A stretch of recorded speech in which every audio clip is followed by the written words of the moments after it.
93 FM. 93 FM. Radio. Bonjour, autrefois tu vécus dans la barbarie. Cet extrait de l'ancien hymne du Cameroun doit encore se conjuguer au présent. Nous vivons encore dans la barbarie et ce sur tous les plans. Hier, nous avons eu droit à une autre illustration type du prolongement de la barbarie politique. Un candidat à la présidentielle a été empêché de voyager à l'étranger alors que son avion était déjà sur le point de décoller. Et ce n'est pas un candidat de petit calibre. Tenez bien, il s'agit d'un ministre de la République qui a démissionné, ça ne fait même pas 2 mois. Issa Chiroma Bakari a été éjecté de la salle d'embarquement comme un malpropre.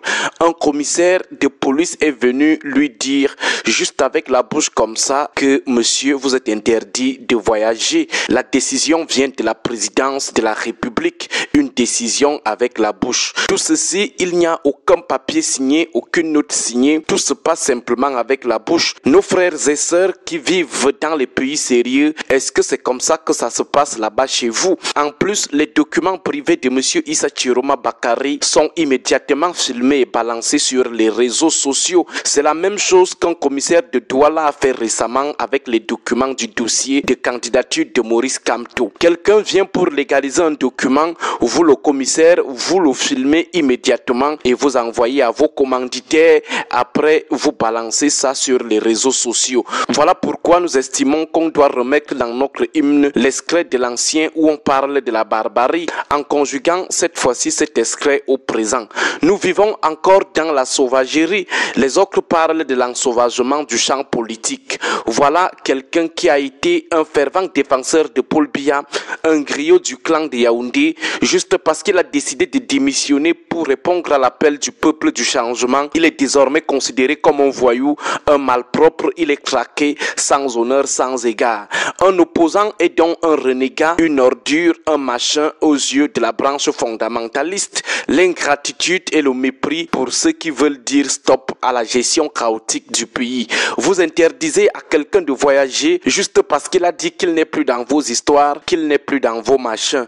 Une question nous vient même en tête. Si on peut faire ça à une personne comme Issa Chiroma Bakari, à plus forte raison des Nyamangolo comme nous, si le régime n'a pas froid aux yeux devant Issa Chiroma Bakari, s'il peut expulser Issa Chiroma Bakari de la salle d'embarquement comme un vulgaire va-nu-pied, s'il peut humilier un homme de sa stature à cause de son opposition au régime, qu'adviendra-t-il des Nyamangolo comme nous? Il faut dire que nous sommes en train de criser le fond. Comme nous le disons souvent, on a l'impression qu'après 43 ans de pouvoir, les gens saoulent déjà le pouvoir ou alors le pouvoir les saoule. Les gens sont prêts à brûler tout le monde entier parce qu'ils ne veulent pas perdre le pouvoir. Ils sont prêts à tout. Ce qui nous désole davantage dans cette violence politique, c'est la destruction de nos efforts, notre engagement et nos espoirs depuis le début des préparatifs de ces élections présidentielles.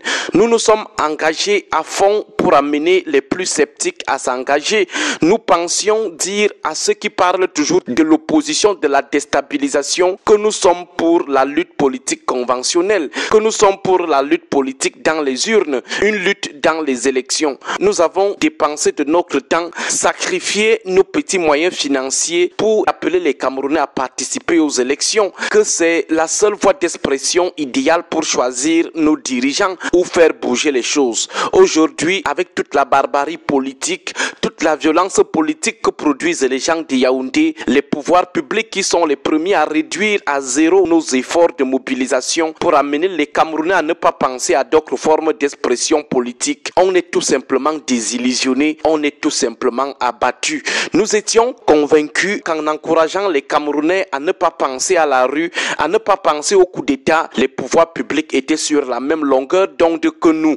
Malheureusement, aujourd'hui, avec des choses inutiles comme comme l'humiliation hier du candidat Issa Chiroma Bakari, on est complètement déboussolé.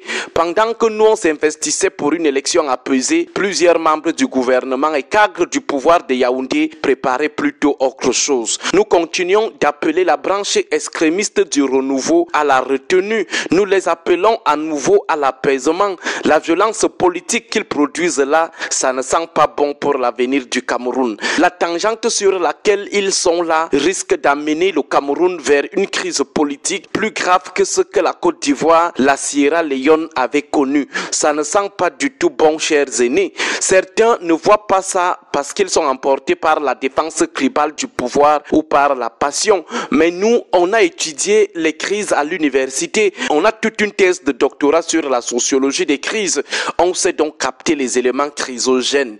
Que nos aînés sachent que lorsque vous bloquez les circuits conventionnels d'expression politique, vous obligez vos vis-à-vis à emprunter les voies non conventionnelles, ou du moins les circuits non conventionnels deviennent la seule voie, la seule option, et ils deviennent légitimes. Bon début de week-end à nous tous. 93 FM.